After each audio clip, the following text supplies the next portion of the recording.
Hello hi friends. కుమ్మరి కుండలు అయితే తయారు చేస్తున్నారు ఇక్కడ. నేనైతే అన్లోడింగ్ పాయింట్లకి వచ్చాను. అన్లోడింగ్ పాయింట్ దగ్గర కుమ్మరి కుండలు అయితే తయారు చేస్తూ ఉంటే చూద్దామని చేసి వెళ్ళాను. చేస్తూ ఉంటే చాలా మరుగుపడిన కుమ్మరి కుండలు మళ్ళీ చేస్తూ ఉంటే మిషనరీతో అయితే చేస్తున్నారు. ముందైతే ఒక చక్రం పెట్టి చక్రం తిప్పుకొని దాంతో అయితే తయారు చేసేవాళ్ళు. ఇప్పుడైతే ఒక మిషనరీ అయితే వచ్చింది వాళ్ళ కోసము. దాంతో అయితే తిప్పే పని లేకుండా తయారు చేస్తున్నారు. చూడండి ఫ్రెండ్స్, ఎంత అందంగా తయారవుతుందో. నేనైతే ఇంతవరకు అయితే నా చిన్న వయసులో అయితే చూశాను. ఇప్పుడు పెద్ద అయిన తర్వాత ఎప్పుడైతే చూడలేదు. కనిపించడం లేదు, అసలు చేసేవాళ్ళే కనిపించడం లేదు. చాలా మరుగున పడిపోయినాయి ఇలాంటివన్నీ.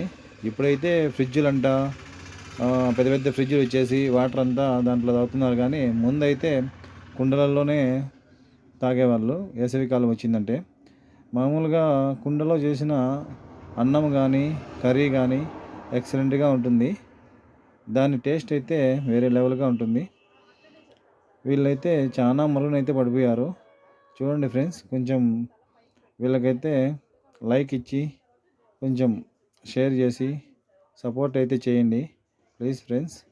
ఇలాంటి వాళ్ళను కొంచెం ఎంకరేజ్ చేసిన అంటే ఫ్రిడ్జ్లో తాగే వాటర్ కాడికి ఇలాంటి కుండల్లో వాటర్ తాగితే చాలా ఆరోగ్యానికి అయితే చాలా మంచిది. ఇలాంటివి కుండలు అయితే ప్రతి ఒక్కరూ వాడాలని మనస్ఫూర్తిగా అయితే కోరుకుంటున్నాను. కుండలు అయితే వాడుకుంటే ఆరోగ్యానికి కూడా చాలా మంచిది. ఫ్రిడ్జ్లో కాకుండా కుండలు అయితే చాలా ఆరోగ్యానికి అయితే చాలా మంచిది. చూడండి ఫ్రెండ్స్, ఇవైతే ఈ మొత్తం వచ్చేసి ఇప్పుడు తయారు చేశాడు. ఇవైతే పెద్ద పెద్ద బాణలు, వాటర్ వేసుకోవడానికి అయితే బాణలు ఇవి అయితే తడుతున్నాడు. అంటే కొంచెం లెవెల్గా తడుతున్నాడు, నైస్గా వచ్చేదానికి. ఇవన్నీ కుండలే, అవన్నీ ముందు తయారు చేసినవి మామూలు కూరలు చేసుకోవడానికి అలాంటివన్నీ. చాలా వరకు అయితే నాకు తెలిసి అయితే కూరలు అయితే చేసేదానికంటే తక్కువ వాడుతున్నారు. కానీ ఎవరైనా చనిపోయినప్పుడు అయితే కుండ అయితే గ్యారెంటీగా వాడుతున్నారు. అదే అర్థం చేసుకోండి ఫ్రెండ్స్, కుండ లేనిదే మనిషి జీవితం అనేది సాగదు అని.